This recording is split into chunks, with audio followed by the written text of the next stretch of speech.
دوستو کبھی ایسا ہوتا ہے کہ ہم رات دیر سے سوئے، سحری کے وقت میں ہماری آنکھ نہیں کھلی،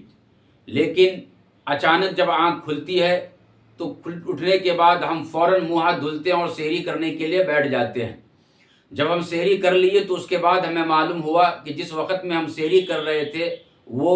فجر کا وقت شروع ہو چکا تھا اور فجر کی اذان بھی ہو گئی تھی۔ تو اب ایسی صورت میں یہ شخص کیا کرے گا؟ کیا اس کا روزہ اس سحری سے ہو جائے گا یا نہیں ہوگا؟ تو اس کے بارے میں علماء کرام نے بیان فرمایا کہ اگر یہ حال کسی روزے دار کے ساتھ پیش آ گیا تو ایسی صورت میں اس کا روزہ نہیں ہوگا، اس کو رمضان گزرنے کے بعد اس ایک روزے کا قضا کرنا ضروری ہوگا، لیکن ما بقیہ دن کے اندر، یعنی جس دن اس کے ساتھ اس طرح کا حادثہ پیش آیا اس دن وہ مکمل پورا دن روزے دار کی طرح رہے گا کہ وہ نہ کھائے گا اور نہ پیے گا، بلکہ روزے دار کی طرح اس کو رہنا پڑے گا۔